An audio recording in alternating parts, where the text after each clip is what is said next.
Hello and welcome to Secrets of Organ Playing podcast. This is a show dedicated to helping you become a better organist. We're your hosts, Vidas Pinkevičius. And Aušra Motuzaitė Pinkevičienė. We have over 25 years of experience of playing the organ. And we've been teaching thousands of organists online from 89 countries since 2011. So now let's jump in and get started with the podcast for today. We hope you'll enjoy it. Hi guys, this is Vidas. And Aušra. Let's start episode 668 of Secrets of Organ Playing podcast. This question was sent by Mike, and he writes, I would like to master a variety of organ music to be able to give a performance. The most important hurdles to overcome are being able to work on a consistent fingering to make passages flow smoothly, interpretation of music and registration, and developing and knowing how to make a piece artistically my own instead of just playing notes. Many of your podcasts and notes are extremely helpful. Thank you for providing them. So let's unpack this, okay? The first hurdle that Mike is having is being able to work on a consistent fingering to make passages flow smoothly. Well, in order, to be consistent with your fingering, you have to write fingering down and then to practice them in exact order. Because if you won't do that and you will play same passages every time with different fingering, it will slow down your improvement. What do you think with this? Is it even possible to discover the right fingering on your own? Well, if you have experience, then yes. If you are just a beginner, then probably not. Then we could probably recommend our practice course with fingering and pedaling written in. Yeah, sure. Because we have already quite a large amount of organ pieces, with fingering and pedaling. Yeah, in many styles, in articulate legato style for early music and in legato style for romantic music. Right? Yes, that's right. Okay, the second challenge that Mike needs to overcome is interpretation of music, registration. Well, in order, to be able to do, the right interpretation and registration, of course, you need to know about the style that you are playing, composer that you are playing, and of course about organ in general. And you need to be able to choose the right repertoire for the right instrument. Because even if you will play, let's say the Baroque piece with good articulation, but you will play it on the, let's say, romantic instrument, it might not work. So everything has its own rules. What do you say about it with this? It's kind of difficult to give advice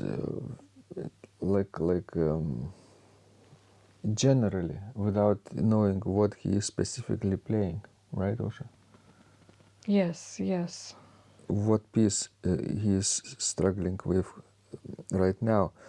What piece needs registration, for example. But in general, yes, you're right, because not every instrument can accommodate every type of music. I mean, you could play anything on a keyboard with pedals which has enough pedals and keys, right? Yes. You could. And if you have an eclectic instrument, you could probably play most of the repertoire, but not everything still would work for it. That's why a lot of organ music sounds dull and boring on eclectic instruments. A lot of early music.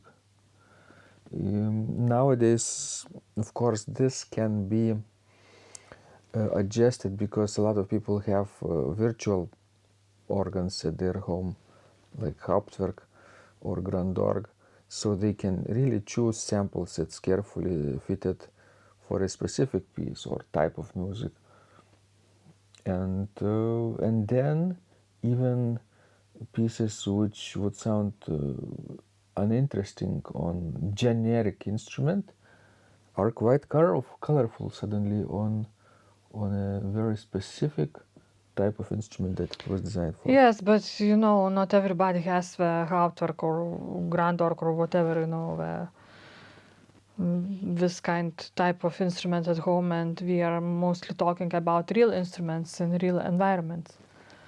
But basically, eclectic instrument is good because you can play a lot of things on it, but in some way it sounds sort of boring because it's like an equal temperament. You can play in all the keys, but we all sound the same. Exactly. If a perfect doesn't feel the difference when I'm playing C or C sharp major chord, so then I could simply play the same piece up a half step and nobody would tell the difference, right? Except maybe for some perfect pitch people.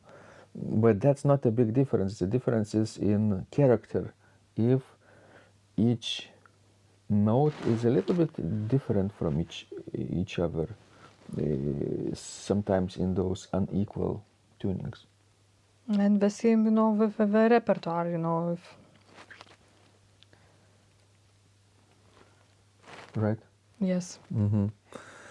So the third challenge that Mike has to overcome is developing and knowing how to make a piece artistically my own instead of just playing notes. What he means by this, maybe we could talk a little bit about our own practice process. How do you transition from sight reading to real performance, complete performance for a recording, let's say? What's happening in your mind, Osha? Well, actually, you need to be really well familiar with your piece that you are working on, because you cannot feel the right music and be, artistically sufficient, or to make this music yourself if you are not good technically at it, and if you are still struggling, let's say, with some spots with the piece on the piece. It means you really need to be advanced with particular piece that you are working on. Another thing, you really need to listen to other people play, and not only organ music in general. You need to listen to other people performing, because when you are really deep into a music in general, probably such questions even wouldn't arise, because let's say I play piece and I see its structure. I know where I have to slow down, where I need to, let's say, mark something, or to do accelerando, or to change registration, or to do whatever. It just becomes naturally. That's because you know the structure, Yes. or because you listen to other people play? Well, but it helps. Or do you think these two things are contradictory? No, I think the more you listen to performances of other people on other instruments, perhaps, or even your own instrument, like organ, the more, the broader you have those experiences and musical horizon, right? And the deeper connections you can make between separate things on the sheet of music. Notes start to speak to you how they are presented. If you don't have anything, it's any experience like a beginner, then you're like a blank sheet of paper, right, Ocean? Because yes, I once had a student and we were working on the little prelude in F major by J.S. Bach, which is actually probably not a Bach as we know now, but probably Krebs. But anyway, we were working on this piece.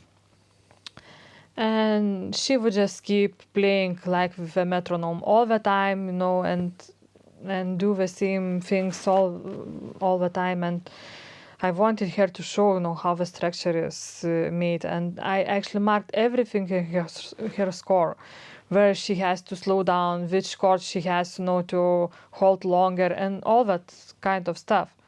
Basically, I worked as a movie director or something. But still, it didn't ring a bell at all, and she still played like like dull, measure by measure, note by note, and did nothing of what I was saying. Maybe if she would, listen to herself, to her recording, maybe then she would realize how dull she is playing. Maybe that would have changed, her attitude and her playing style. But I think that comes from general unmusicality. And that's why I think, the more you listen to the music in general, the better you will become with it. Because the deeper your understanding about music in general will become. That's why it's so beneficial to go to concerts, not only to listen to recordings and videos, but to go to a real recital or a concert in a concert hall or a church, because when you go someplace you are more inclined actually to focus than at home, because you made an effort to go there and you want to take out as much as possible from that experience. Right, Usha? Yes, and actually another helpful thing would be, to sing your music, actually to sing each line. Because it's often the case that we can play unmusically, but we cannot sing unmusically. Somehow, if you are playing, you can just drop the end of phrase, not listening to it. But if you are singing, usually that doesn't happen. And that's why when I see a person play unmusically and ask to sing, they never can sing. Never, ever. In my teaching experience, that never happens. Because singing is so closely related to breathing, and breathing is so important because it leads to the right phrasing. So I think it's really, really important, to sing what you are playing. Then you can think about the right meter and pulse and keep that steady rhythms, right? But that's because you hear yourself. Yes, that's right. And another thing, often the instrument can teach you also how to play.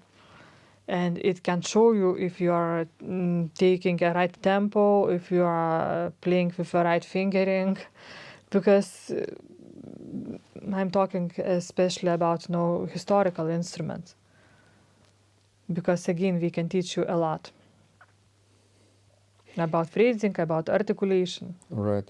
Another last probably recommendation would be, for example, if you like some musician, some organist, and you find his recordings or her recordings, I think it's wise to study them all, like from the beginning until the end, and then not even his recordings or her recordings, but find out who influenced that person, that organist, let's say, and start listening to other people's music as well. And that's how you broaden your horizons and general musicianship as well. That's very true. Right? You're not alone in this musical universe. You have to go out and make connections. Sure. Thank you guys for listening to this conversation. We hope this was useful to you. Please send us more of your questions. We love helping to grow. And remember, when you practice, miracles happen. This podcast is supported by Total Organist, the most comprehensive organ training program online. It has hundreds of courses, coaching, and practice materials for every area of organ playing. Thousands of instructional videos and PDFs. You will not find more value anywhere else online. Total Organist helps you to master any piece, perfect your technique, develop your sight reading skills, and improvise or compose your own music, and much, much more. Sign up and begin your training today at organduo.lt and click on Total Organist. And of course, you will get the first month free too. You can cancel anytime. If you like our organ music, you can also support us on Patreon and get free CDs. Find out more at patreon.com/secrets of organ playing.